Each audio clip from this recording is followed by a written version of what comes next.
Welcome to the workshop, The 7 Foundational Wealth Skills of the World's Wealthiest People. I'm David Finkel, and I look forward to spending the next hour with you talking about what are the 7 master skills of wealth that the world's wealthiest people have tapped into and used to create, to grow, to protect, to nurture, to develop, to harness, to enjoy, to share their wealth. Think about those people that you know in your life who exemplified wealth and the ability to grow, share, and enjoy that wealth. Look in our culture. You look at the people like the Bill Gates of the world, or the people like the Warren Buffetts, or the George Soros, or the Michael Dells, those people who have created massive amounts of wealth in their life. What are the skill sets that they've been able to do to create that? Or you look at those families in the world that have been able to not only accumulate that capital, but to pass it on for generations and for generations. And that's what we're going to be talking about here today, focusing on those 7 skills that have allowed these types of wealthy individuals, the world's wealthiest people, to do that, to create that wealth and to build it, grow it, enjoy it, share it, protect it over time. So let's get started here with the first skill. The first skill is the skill of creating, controlling, and compressing capital.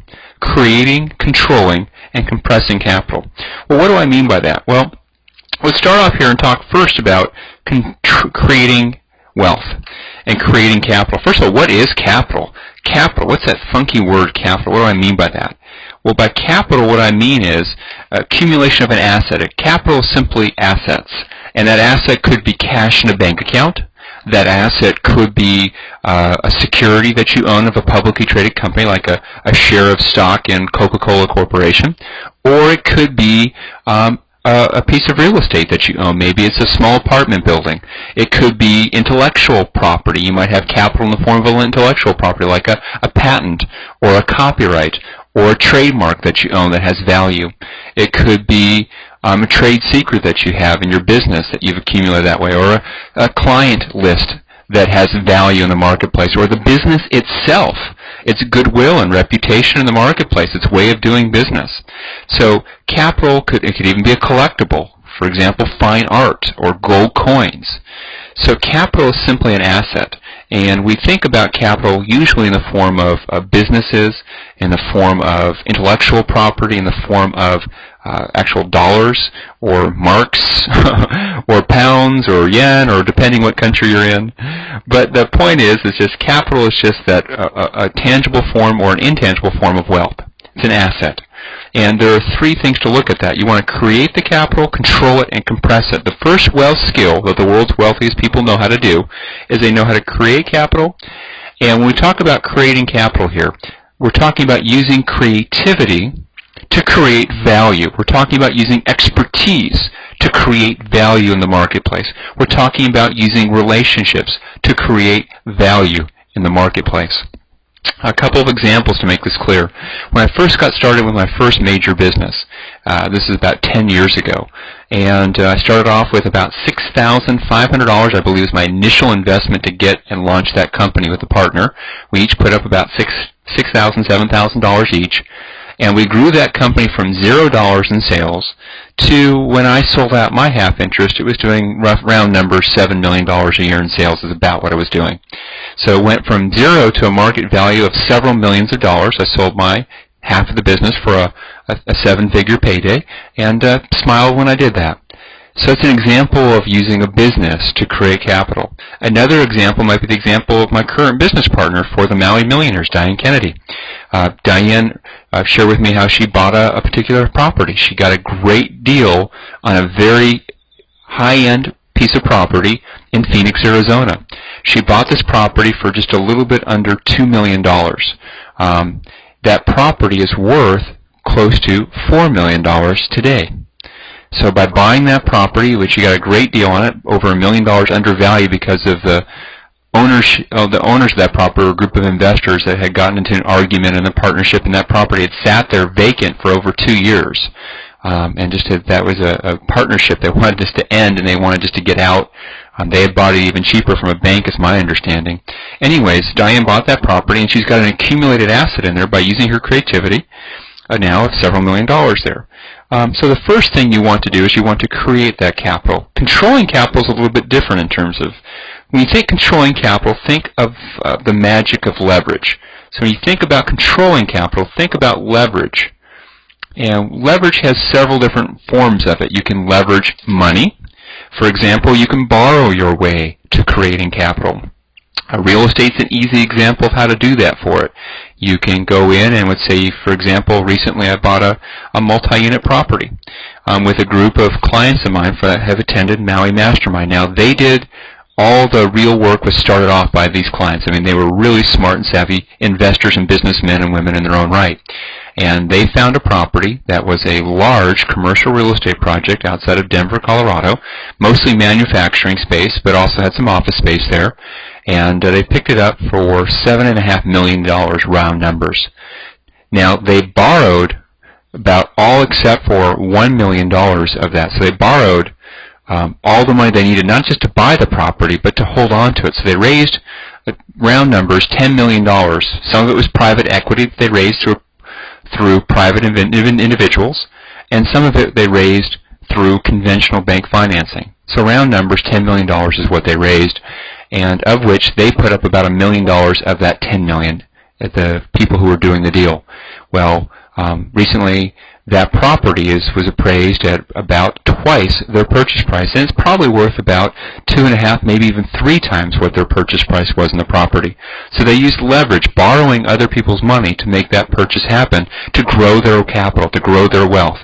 Another example could be using other relationships that you have in the business world. An example in the business world might be, let's say you're a startup company that works in some type of form of, you came up with an idea, you're an inventor, and you create the world's best widget. Well, you can do several things. First of all, you don't even have to manufacture millions and millions of widgets. One thing you can do is get orders from different companies and get those purchase orders and take those purchase orders and leverage those to a manufacturer who will then use that as security to go ahead and manufacture without you having money into that. Or perhaps you leverage a relationship. You get an introduction to Walmart, for example, and rather than selling 10 widgets at a time, you're going to now sell hundreds of millions of widgets over the course of the next several years to a massive retailer, through a massive retailing channel. So that would be you leveraging a relationship. Another form would be in a professional service. You could leverage a relationship where you don't have to own the names of a client list, but by doing a joint venture with a company that's already spent millions, tens of millions, hundreds of millions, or even billions of dollars to create a relationship of trust and credibility with the marketplace in a specific niche, you can leverage that and do some kind of profit split on that to sell your product or service through that other person's channel. Now, compressing capital is a little bit of a trickier one. It's tricky only because most people don't think about it, but let's spend some time here talking about compression of capital. What do I mean by this? By compression of capital, I want to point out that the world's wealthiest people do not, I repeat, they do not dissipate the power of their capital, the power of their asset base, by investing it and putting it on too wide of a front. They don't invest on 75 different industries. They'll focus their energy and efforts onto the industry or industries, the niches where they have the most expertise and advantage, and they see the market conditions are right for it. So what you have to understand as this wealth skill here, the skill of compression of capital, is you want to focus your capital, you want to focus your assets to the niches where you really have that expertise, and you see that the market is right for it, so that you can create the maximum advantage for the maximum gain. And that's what we're talking about with wealth skill number 1, the creation, control, and compression of capital. Let's move on to wealth skill number 2. Wealth skill number 2 is transforming capital into passive residual income. Now, let's think about this. Almost think about it like a 2-step process. If step number 1 was to create capital, well, then step number 2 is to transform that capital into cash flow. But not just any ordinary type of cash flow. We're talking about passive residual income. And there's a difference there, a critical difference. The wealthiest people in the world do not see their capital as a lump sum of money. they see their capital, their asset base, as a money seed. And a money seed can be planted to grow money trees. So think about it. You got these little seeds here, and rather than eating these seeds, they plant those seeds, and out sprouts a money tree. And on that money tree are all kinds of juicy fruit, and these juicy fruit is cash flow. And so what you want to focus on is not going down and eating the root of the tree, the seeds, but instead focus on using the seeds to grow the cash flow, to grow the fruit. So the root helps you to grow the fruit. And why is this so important? Well, think about creation of wealth as a two-step process. The first step is the accumulation of an asset base that's large enough for you need to go in step number 2 to convert that asset base into hands-off income for yourself, into financial freedom. Rarely will you make it you become financially free all in one quick step. It does happen with some people. Some people who just hit it really big. You know, an example might be, the owner of the Dallas Mavericks, a gentleman by the name of Mark, and I'm blanking on his last name right now. But here he was. He created an internet startup company called Broadcast.com, sold it out for over $1 billion. You know, even if he doesn't convert that $1 billion into an income stream, that's such a large pool of capital that he could feed off of that for the rest of his life and still have an incredible lifestyle and have a lot of money left over to share and do great things in the world if that's what he chose to do. Instead, what I'm sharing with you is that for most people in the world who create this wealth, what they're going to do is it's going to be a two-step process. And this includes for most of the world's wealthiest people as well. What they did is step number 1 was they created that capital, they created an asset base that had a large enough value so that they can transition that asset base into residual passive income streams for themselves, basically hands-off cash flow, and creating these money trees. And in most of the cases, many, many money trees, a grove of money trees, a forest of money trees. Now, there are 3 rules of capital that I want to touch base upon that the world's wealthiest will show by the way they live their life. First is the rule of concentration. We've talked about this before in terms of compressing the capital, but the rule of concentration says you want to bring your capital to bear in a concentrated, compact way on a specific niche or market opportunity. Not all of it at once necessarily. However, you don't want to have it be diversified over 2,025 different investments. That's silly. Instead, you want to choose the limited number of investments that you have the expertise in those niches and concentrate it where it can do something meaningful. Let's say you have an asset base of $10 million. Well, $10 million $1 investments will not make you a very good return. That's dissipation in extreme. Instead, you want to concentrate your $10 million asset base into meaningful chunks that can do good. Maybe it might be $245,000 in this particular commercial real estate project. And maybe you own $2 million of stock in 5 different publicly traded companies that you really feel strong about long-term buys, or 5 different mutual funds. And maybe you want to have another $5 million tied up in your business that you own that generates a lot of cash flow for yourself. And maybe the balance of it is in other real estate and other types of investments that you own, your own home and other things. The idea is that you want to concentrate your capital onto meaningful chunks that you can use for maximum return, with understanding that you must follow rule number 2, which is to protect your capital. So certainly there's going to be some diversification going on there, but you don't want to over-diversify. You want to look at your portfolio, not just of your investing portfolio, but your entire net worth, and see where have you invested your entire net worth. And protecting it really means to follow the understanding that when you're growing your capital, it's okay to take chances. It is. However, the world's wealthiest understand that once they've reached this place of creating this asset base, they become very conservative with their capital. They're very aggressive using businesses that they're building and using ideas and leveraging, using non-recourse financing or relationships they're able to leverage to take risks and leaps and bold ventures in the business world.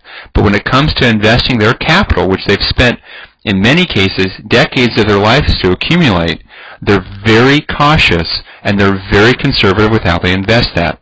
They do not want to lose their capital. They don't mind losing out on some future profit, but they want to make sure they're preserving their capital, because that becomes the seeds that grows their forest of money trees. The final thing is they value their capital, which means they don't live off of the capital. They live off of the fruit, not the root. Remember, going back here to the money tree, we talk about this. They don't live off of the seeds or the fruit itself. Instead of that, they live off of the fruit that they pick from that tree, the cash flow that their investing capital generates for them month after month, quarter after quarter, year after year, and in many cases, generation after generation after generation. Which brings us to our third wealth skill, financial fluency. In our world, there are a huge number of people who are illiterate. If you look at numbers, I've seen as low as 50% of the world's population don't know how to read and write. I've seen numbers as high as 90%. I don't know what the right statistic is, but I do know it's a high proportion of the people on this planet are not literate. Certainly not past what we would consider fluent with a language by any means. But we'll just talk about literacy here in a different context. Let's talk about it in the context of financial literacy. Now, if you want to have a good financial life, you need to be financially literate. That means you need to have basic concepts down of personal finances. You need to understand the basic purposes of insurance. You need to understand the basic purposes of how to run your household budget and your checking account and how to handle credit card and consumer debt. You need to have those basics down. Now, if you want to be part of and step up into the world of the world's wealthiest people, you don't need to be literate. That's not enough. Literacy is not enough. Instead, you need fluency. You need to become financially fluent. And the language of money is the language of accounting. And I hate saying this because most people get scared the moment I mention that and think, oh my gosh, are you saying, David, that to become wealthy I need to become an accountant? Far from it. One way to prove this to yourself is to look at all the accountants that you know. Are they wealthy? And the answer is, overwhelmingly, they're not. Now, many accountants are wealthy, but rarely are they. Most of them belong somewhere in about the middle class, the middle-income folks here in our culture. And they probably will end up financially dependent on either the government or some outside source of income, and they won't be financially free when they retire. Many will, but most won't, because they're going to fall into those masses there in the middle-income folks. But you still need to understand how to speak the language fluently of money. And this means you understand things like balance sheets, and you understand how to read an income statement. You understand how to look at a cash flow projection and a pro forma. How can you look at different investment opportunities that your advisors bring to you and really evaluate it, because ultimately you're the decision maker there about things and financial decisions that you and your family make. If you don't understand things like cash-on-cash returns and other types of ROIs and return on investments, and if you don't understand after-tax profit and pre-tax profit and the difference between the two, then you're going to be at a disadvantage, and it's going to be very difficult for you to really step up that way. I'll put out here that financial fluency is easier than you think. It doesn't take a college degree, and it doesn't even take a degree of any kind. It takes a concerted effort so that bit by bit, over the course of a year or 2 or 3 years, you start to pick up these skill sets. You start to pick up these abilities. You know, many of the people who are members of Maui Mastermind Online, the monthly community that Diane and I started a while ago, where they get weekly updates of wealth workshops and things, are on there because they have a commitment not just to be financially literate, but they want to be financially fluent. And they want to learn those things. So when Diane shares a online workshop about how it is that you read a balance sheet, well, they sit there and they take that course and they learn about it. And then they go and apply it in their life. When I sit down and I talk about the 3 forms of cash flow, they're there to take that online class for a small monthly fee. So if it's appropriate for you and this is something you're committed to, I urge you to click on the Maui Mastermind Online tab if you're taking this course as part of the bonus web pack that came with your Maui Millionaire book, or if you're getting this and you're on someone else's computer and you're looking at it, get over to MauiMillionaires.com and take a look at the Maui Mastermind Online at MauiMillionaires.com. So financial fluency is wealth skill number 3. What then is wealth skill number 4? It is the recruiting, the directing, the refining of your dream team of financial and business professionals. Let's talk about this here. The recruiting, the directing, and the refining of your dream team of financial and business professionals. Let's face it, out there in the world, you are not going to be able to contain in your head all the expertises that you need. Nor should you, because that means you're living in the realm of the forest. You need to step back from a higher perspective and look at the whole forest as a whole and how it fits into the entire landscape of the countryside, not inside and looking at the specific trees themselves. And while I say that you need to be financially fluent, remember I mentioned also that you don't need to become an expert CPA or that. Instead, what the wealthiest people in the world do is they harness, they recruit the very best professionals.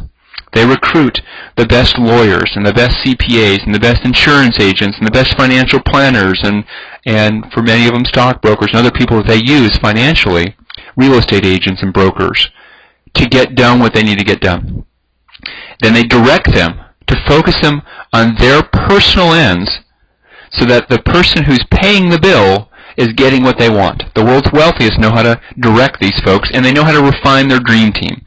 That when people don't work out as a financial member of their team, they let them go quickly, and they find other people that can take that role.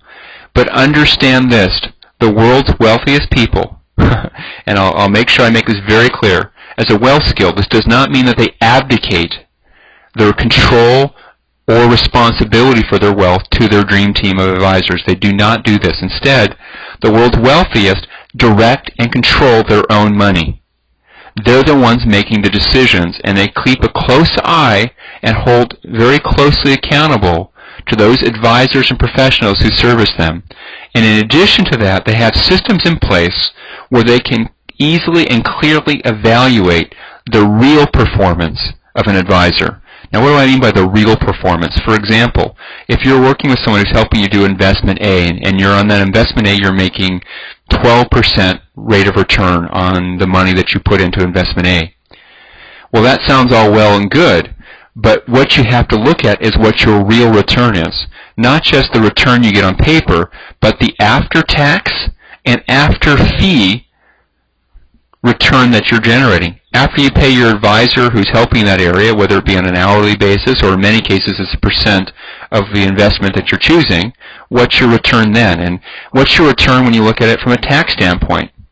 Depending how they're working and what type of investment, many times your advisors are incentivized to have you do too much activity, which increases the tax that you're paying and makes it a very much lower rate of return when you look at the real rate of return. So I just think for myself here, for example, a while ago, a financial planner had come to me and he said, David, you should be doing investment X. And it was basically a form of defined contribution plan that would allow me, he said, to put several hundreds of thousands of dollars away in a defined contribution plan and have that be tax deferred, and I'm pretty young, so that the growth on that would be extraordinary. And one of the things that I've really worked hard on is to cultivate a dream team of other people who are professionals that I can turn to for advice about investments that I'm not an expert in myself, and also for a second view of investments that I am an expert in. So he came to me and he brought this proposal, and I simply made 2 phone calls and got the proposal over 2 groups of people. One was to my CPA and the other was to my attorney. And lo and behold, after talking with my CPA and my attorney afterwards, an hour of time on each of their parts, round numbers, saved me from making a very, very poor investment choice. If I had not had that dream team of people I could turn to on my own devices, that would have been a difficult or impossible decision for me to make, as well as good as I could make after getting that input, because I didn't have the expertise in that area. So, let's think about it. When I say your team of lawyers, you're probably, ultimately the world's wealthiest people do not have one attorney. They have multiple of attorneys. They have a business attorney.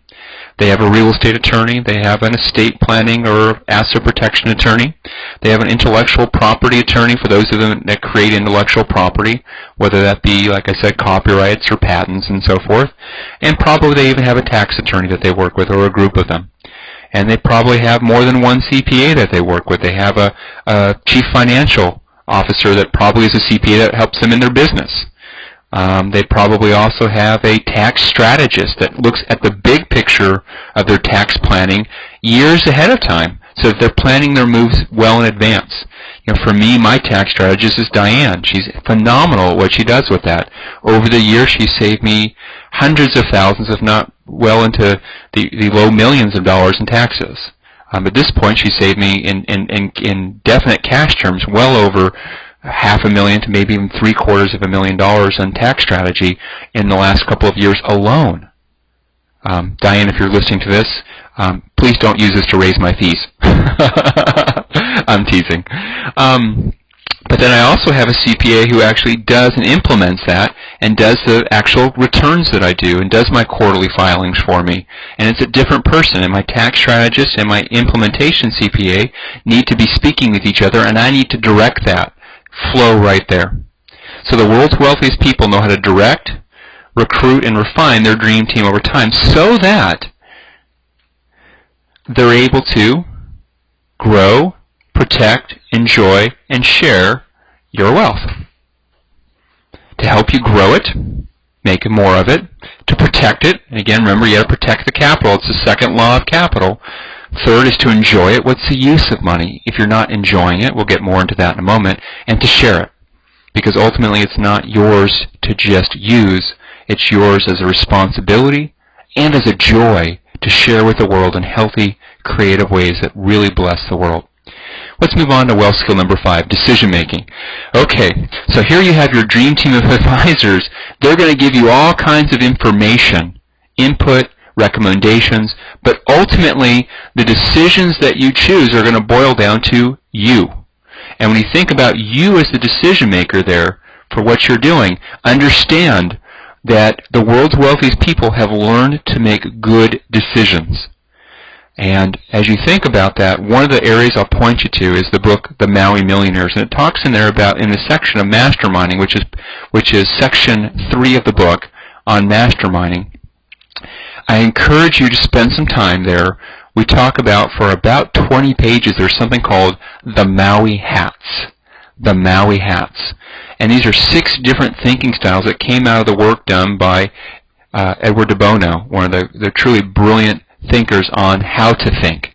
He's an expert on how it is that we can think more effectively. He's written multiple books, has multiple courses out there.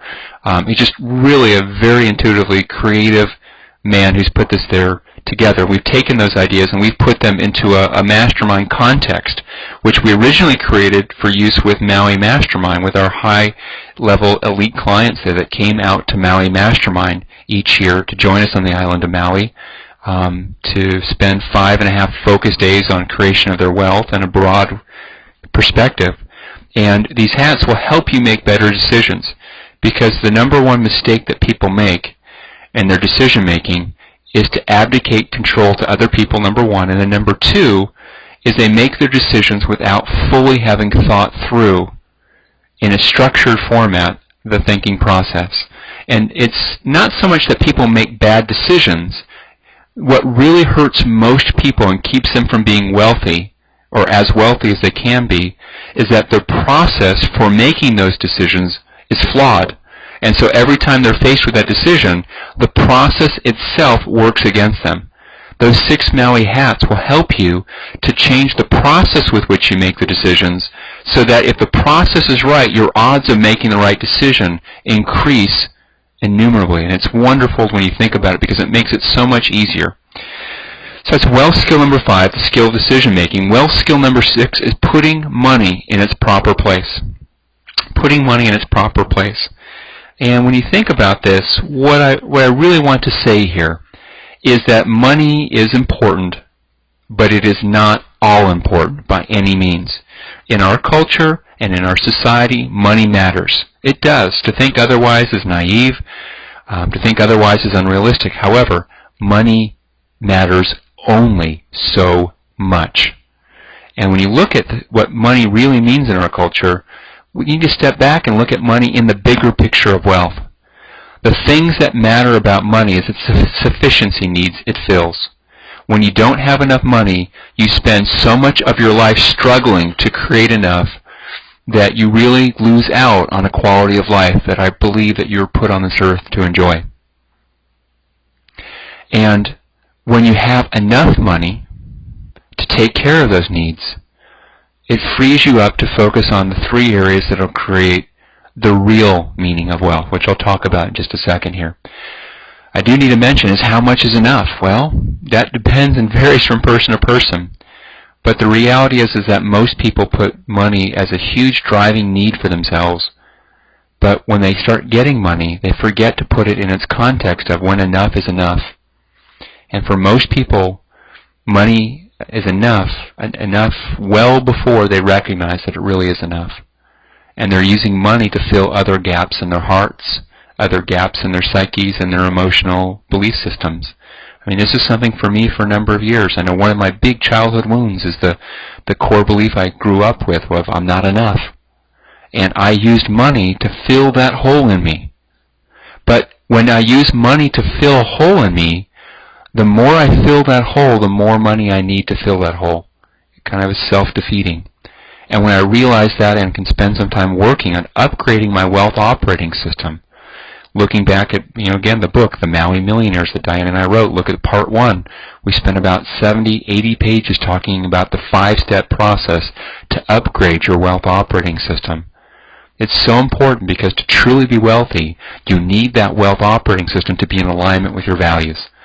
So let's now talk about the bigger picture of wealth. What are the things that really wealth means? Well, first, happiness and joy is the big picture of money. The reason to have that wealth and the component of it is to be happy and to bring joy into the world, in yourself and in people that around you. And then in addition to that is love and connection. Real wealth is the love that you have, family, friends, and for strangers that you've never met.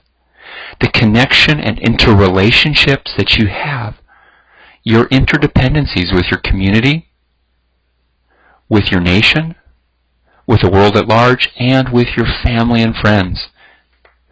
And then finally, meaning, contribution, and faith. Meaning, what is the important parts of your life? What is it that you really want your life to be about? You hear all this talk about he gave his life for X. Well, what do you love so much that you would not just give your life for it? That's too easy. What would you live your life for it? As an expression of and a commitment to. What's so important to you that you would do that? How are you going to want to have contribution to the world? What's the legacy that you're choosing to leave behind when you're gone and when you've passed? And then finally, matters of faith.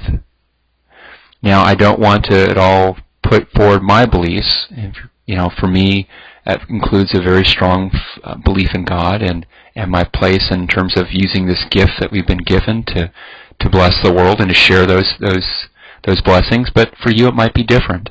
And that's okay. Whatever it is for you, I'm not going to step upon that. I respect your views.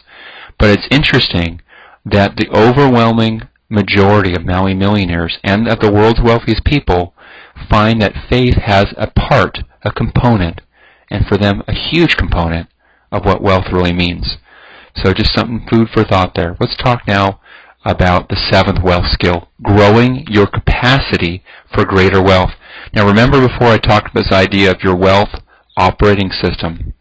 And again, if you want to find out more information about your wealth operating system, get on a copy of our book, The Maui Millionaires, and look at section 1 of that book. Like I said, it spends 70, 80, 90 pages or more talking about your wealth operating system. Your wealth operating system is simply the sum total of your emotional associations and beliefs about money, wealth, and your ability to earn, enjoy, and share it and grow it.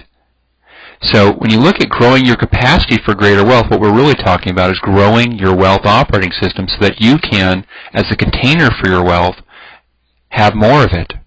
And that boils down to 3 things. First, integrity. That the world's wealthiest people all recognize that as their integrity grows, so does their capacity to grow more wealth. And integrity is 2 things. Integrity is both living in accordance with your highest values, and it is also being consistent with your own words, making sure they match up. Let's talk about the second one first, because it's the lower order version of it, and then I'll get to the higher order version of integrity. On its face value, integrity is that your words and actions match up. When you say you're going to do X, you do it. When you say you're going to do Y, you do it. And no one ever is 100% in integrity at all times. There are always going to be occasions that in your life, at times, when you commit to doing X by a certain date and time, and you're not going to be able to do it. That doesn't make you a bad person. It doesn't mean that you're a person without integrity. It simply means that in that instance, you did not do what you said you're going to do, and you need to take ownership of that and to really acknowledge that that was the case and not make excuses. The person with integrity doesn't make excuses. Person of integrity, the world's wealthiest people, you know what, understand when they've made a mistake and they rectify it. They understand when they missed a mark and they rectify it. They make amends for it. They take ownership of it. And in the overwhelming majority of the times, they live their word. Now, the other and deeper meaning, the higher order meaning of integrity, is living in accordance with your deepest held values and principles. What are the values that you hold dearest to yourself? You know, for example, for me, one of my highest values is peace of mind. And so I'm living a life of integrity when I make decisions that increase my peace of mind. Which means when I tell someone to something, I make sure that it's honest, that it's accurate. When someone asks me, you know, for example, let's say I'm selling one of my properties, and you know, maybe it would be easier if I were to kind of cut corners and not mention a potential drawback on that, and maybe even when they ask me directly to kind of lie. You know, many people would say that that would be easier. But that would not contribute to my peace of mind. It would not be right. As a matter of fact, it would destroy my peace of mind, because for me, one of my highest values is to do and say and live rightly, to be honorable, to have that integrity. So for me, although it might be expedient to do that, I would not do that, because I want to live in accordance with my values. And so Maui millionaires recognize that living in accordance with their deepest held values is where they create a life of integrity. One of your deepest held values might be the value of love. So are you acting in a loving manner? Are you living your life in accordance with that principle of love with your family and in the business world and in your social world and your community? And the degree to which you live in accordance with your highest values is the degree to which you have integrity. The second we talked about, which was faith here. And so let's think about faith for a moment here. When you grow your faith, you're growing your capacity for greater wealth. And whatever your beliefs are in the areas of faith, again, I respect that. But the greater you grow your faith, the greater you grow your view of life as a gift, as a precious something, for you to do something with that gift, the greater you're growing your capacity for great wealth. And the final area of growing your capacity is in Maui giving. Ultimately, wealth is not yours just to use. And it's not just a responsibility for you to use it for ways that bless the world.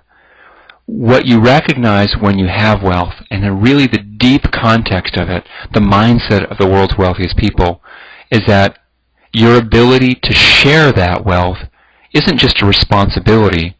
It really is one of your greatest joys.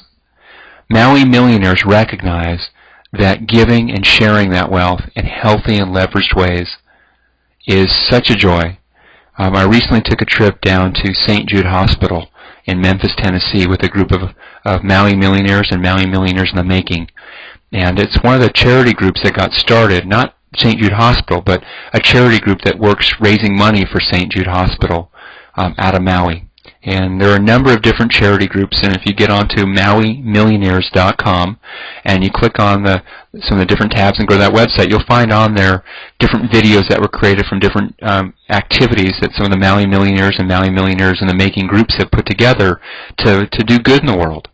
And so we were down there, and as we were sitting there, it was amazing, the story of St. Jude. Just think for a moment here. After Danny Thomas got started a number of years ago, he's since passed away.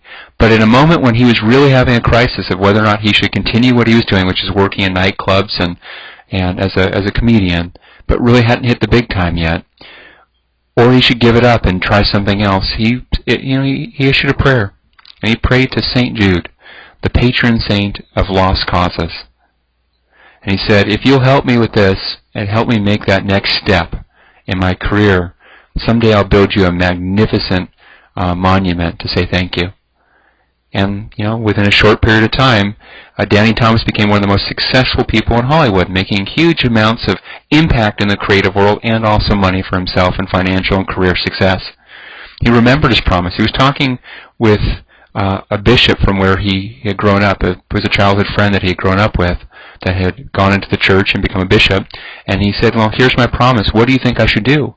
And this bishop said to him, well, you should build a hospital focused on treatment of catastrophic diseases for children, so that really these kids can find cures, and there could be research done there and treatment done there. And he raised $700,000 to build that first hospital. That small seed from $700,000 has grown into a multi-building complex whose impact is felt around the world.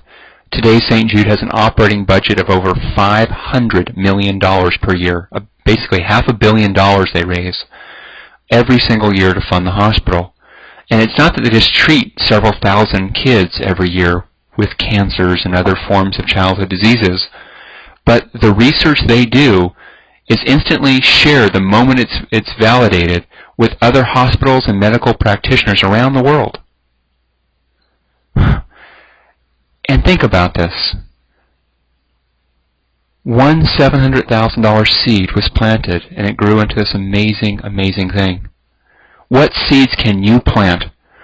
One of the final skills of the world's wealthiest people is how to share that wealth in ways that truly do good in the world, that don't just create dependencies, but they create real interdependencies and freedom for people. Freedom from childhood diseases.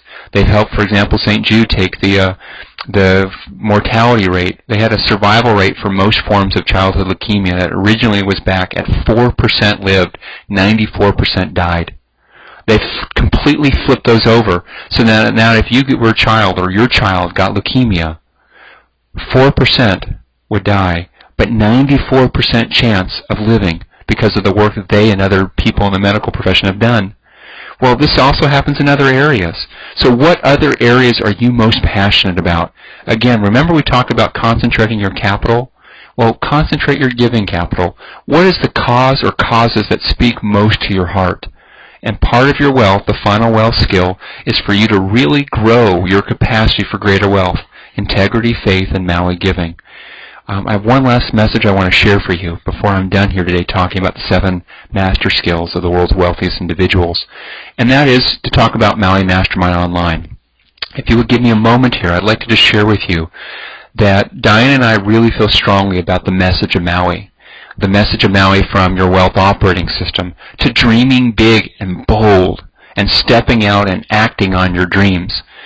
About masterminding with like-minded individuals and working together to accomplish, support, and celebrate your successes. And also the level 3 wealth creation skills to really understand what it takes to become financially fluent.